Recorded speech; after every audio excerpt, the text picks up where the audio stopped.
नाव लवकर जायचा उशीर झालाय बघ. हॅलो, गुड मॉर्निंग सगळ्यांना. सारिका कांचनच्या दुनियेमध्ये तुमचं खूप खूप स्वागत आहे. बाबा टिकली लावायची राहील.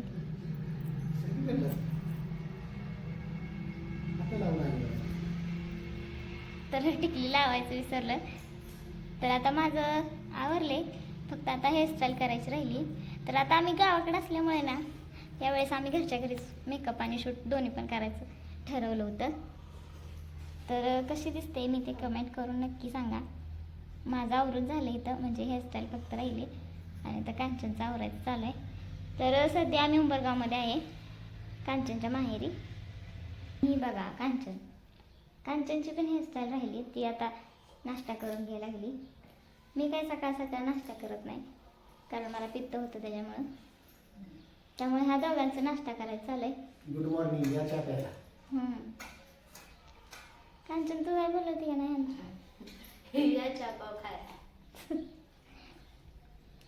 तर आज आम्ही करणार आहे वटपौर्णिमेचं शूट, कारण इथं खूप छान वडाचं झाड आहे. तर व्हिडिओ शेवटपर्यंत नक्की बघा. आणि हे आमच्या माहेरचं देव आहे इथं, म्हणजे उंबरगावमधलं. मम्मीला आणि पप्पाला ना दोघांना पण ना देवाचं खूप करतात ते, पूजा वगैरे हे सगळं, आणि पूर्ण नित्य नियम पाळून करतात. थोडं पण नियमात इकडं तिकडं करत नाहीत. बाकी सगळं नेमधर्म पाळून ना मनापासून देवपूजा करत असतात ते. आणि आता तुम्हाला तर माहिती आहे, कांचनची सगळीच फॅमिली माळकरी आहे. कांचननेच आता आपल्या इकडे आल्यापासून बंद केले, म्हणजे माळ काढलेली आहे तिची. नाव लवकर जायचा उशीर झालाय बघ. लागले जरा फास्ट आवर की बघ, किती 10 वाजत आले. परत ऊन पडल्यावर शूट होत नाही बघ चांगलं. त्यालाच दिवस जाईल तुझं हेअरस्टाईल मेकअप. अजून आवडली पाडतेस ना, परत ऊन पडल्यावर मग शूट होत नाही व्यवस्थित. आधीच आपण पुटवाला सांगितलं ना, आपल्या मोबाईलमध्ये करायचं आहे. चांगलंच करेल की, पण भया आला नाही, भयानं केलं असतं ना चांगलं व्यवस्थित एडिटिंग घे. आता एवढं 2-3 फोटो वापरला विचारलं त्यांना टाइमच नाही, आपल्यालाच उशीर झाला हो. त्याला शूट असल्यामुळे ती गेला तिकडे बीडला, नाही तर त्याने केलं असतं. तेच की, ते ह्याला आणताना तेव्हाच करायला पाहिजे. मग आता उरका पटापटा करूया आपल्या आपण. चालतंय. कांचन उरक लवकर जायचं आहे.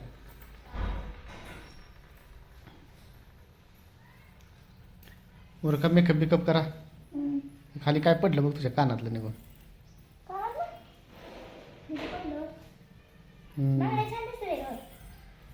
होय दिसते ते. उरकलं का नाही अजून? काय मेकअप पाटपाट करा की. हा आवरा फाटाफाटा जावे. दाखव बघ गजर कसलं आणलंय.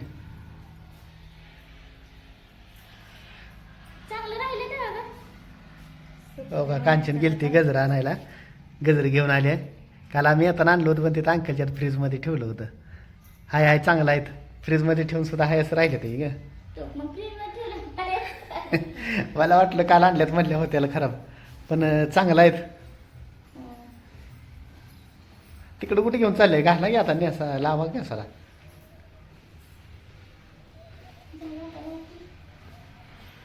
हो का, कसं घ्यायला बसले. काय म्हणलं?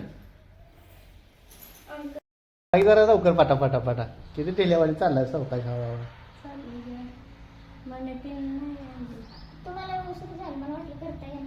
आवरून बसलोय मी, किती उशीर झालं तुमची वाट बघत. तुम्ही काय आवरच नाही लवकर.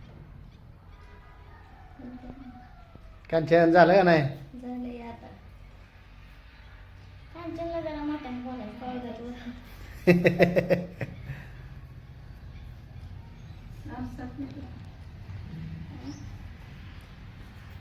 बस का अजून करायचा मेकअप झालाय नाही अजून? दिसतंय का चांगलं? मम्मी लागली हसायला. कसा गजरा लावलाय. तुझं दाखव. चांगलं चांगलं गजर लावले ते. हिला लय लावले ते गजर. झाले तयार. आता चाललोय आम्ही शूट काढायला यासाठी. चला चला जाऊया आता वडाच्या झाडाकडे. आता आपण वडाच्या झाडापाशी पोचले बघा इथं व्हिडिओ शूट करण्यासाठी. हे आहे वडाचं झाड उंबरगावमधलं सर्वात मोठं वडाचं झाड.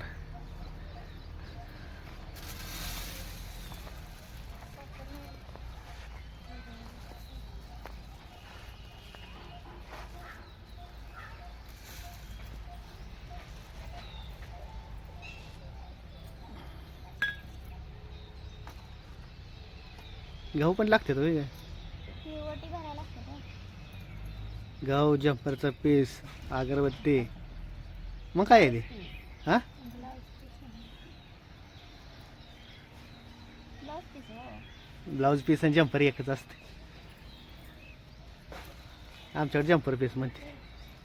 ओटी बांधली. वटीचं सामान पण आणले. कुठली मोठा आहे? ती ओटी बांधली ती ठेवायची.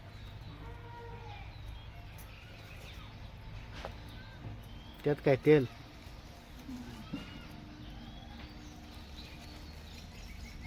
सूट जरी असलं तर सगळं असं प्रॉपर करायचं आहे ना. प्रॉपरच करायला लागते. कांचन आंबा धुवून आणलाय वाटतं.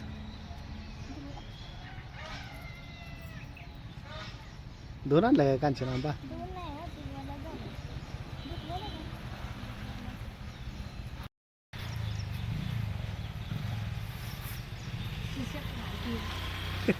त्यांना म्हणलं 2 मिनिटात पाठवतो. आता वेळ लागणार. झालं की मग तुम्ही आपण आज ताट घेऊन यायचं आहे ना. शूट केलं का परत तुमचंच झालं.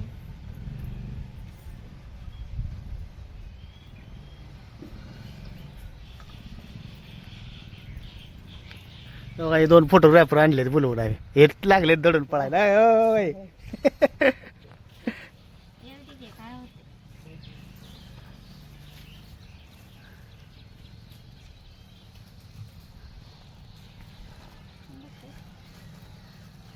त्यातली परती माझी आरती आरती लागेल का वाराच्याने इजल? लागणारच ना. तर इथं आलेलो आहे आम्ही शूटसाठी. पहिल्यांदा थोडंसं अनकम्फर्टेबल वाटत होतं कारण सगळेच बघत होते आम्हाला. कारण सगळे म्हणत होते की ह्यांना काय शूट वगैरे काही एवढं लक्षात आलं नव्हतं. सगळे म्हणत होते की उद्या वटपौर्णिमा आहे तुम्ही आज कसं काय शूट घ्यायला लागला आहे, आज कसं काय तुम्ही पुजायला लागला आहे, असं सगळेजण विचारत होते. मग आम्ही त्यांना म्हटलं की शूट करायचं आहे, हे नाही आम्ही खरंच पूजा करायला नाही आलो. तर हा आमचा घरच्या घरी केलेला लुक आहे. गजरा वगैरे थोडासा विस्कटलेला आहे पण त्यातल्या त्यात मी छान करण्याचा प्रयत्न केलेला आहे. तर हा बरोबर तर दिसतच नाही तरी पण कमेंट करून नक्की सांगा. आणि आता अशा पण कमेंट्स भरपूर येतात. दरवर्षीच्या वटपौर्णिमेला येतात. आता जवळजवळ भरपूर वर्ष झाली आणि दर वटपौर्णिमेला ना हाच प्रश्न विचारला जातो की तुम्ही वडाची पूजा करता खूप मनापासून करता आणि दर जन्मामध्ये तुम्हाला 34 व्हायचे आहे का, पुढचे 7ही जन्म तुम्हाला 34 व्हायचे आहे का. तर असे बरेच प्रश्न विचारतात. तर कसं आहे ना हा एक श्रद्धेचा भाग आहे आणि पूर्वीपासून चालत आलेली परंपरा आहे आणि प्रत्येक स्त्रिया हे करतात. त्यामुळे आम्ही पण मनापासून हे करत असतो आणि ते आहोंच्या दीर्घायुष्यासाठी सुद्धा करतात. तर त्यामुळेच आम्ही वडाची पूजा ना एकदम मनोभावे करत असतो. वटपौर्णिमेचा उपवास करत असतो. तर हे त्यामागचं कारण आहे. आणि पुढच्या 7 जन्म किंवा जे काही जन्म असतील तर ते आहेत की नाहीत हे आपल्याला काय एवढं माहिती नाही. असं आहे, पुढचे 7 जन्म कोणी काय बघितलेले नाहीत. तर असं आहे. तरीही 7ही जन्म जर आम्हाला हे मिळत असतील ना तरीसुद्धा आम्हाला काही प्रॉब्लेम नाही. कारण आमच्या आहोंचे तशा आहेतच ते की पुढचे 7ही जन्म ते आम्हाला चालतील असं आहे. आणि बऱ्याच वेळा हे पण विचारतात की तुझ्या तर नवऱ्याने दुसरं लग्न याच जन्मात दुसरं लग्न केलेलं आहे आणि तरी पण तुला पुढचे 7ही जन्म असाच नवरा हवा आहे का. तर कसं आहे ना त्यांचा स्वभाव कसा आहे ना ते मला माहिती आहे. बाकी कोणीही पुरुष हे धाडस करणार नाही की एका दिव्यांग मुलीसोबत लग्न करायचं जे त्यांनी केलं आहे. त्यामुळे माझ्यासाठी तर ते खूप महत्त्वाचे आहेत.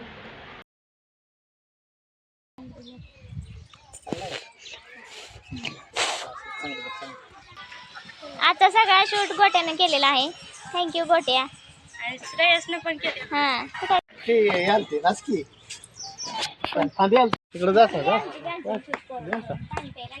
अरे इकडून तर लगेच चाला दिसायला लागले. देवाला आणलेलं पाणी प्यायला गेल्या. तर अशा प्रकारे छान असं वटपौर्णिमेचं शूट आम्ही करून घेतलं. खूप वेळा रिटेक घेत हळूहळू ते पूर्ण केलेलं आहे.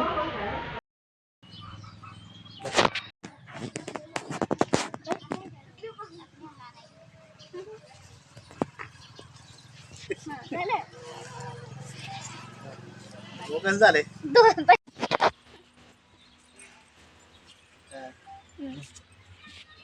परत चाललेले आहेत घरला. आणि हेच आपलं चाललंय इकडे रील्स बनवायचं. हे रील्सवरच भेटलेली असते सारखी. आणि हे कपाळ गुंडळून आता घरला जायचं इथं चाललंय सगळं कपाळ गुंडळून. वडाला फसलवला म्हणायचं. तेव्हा हे काय म्हणते चला ए बस करा रील आता चला.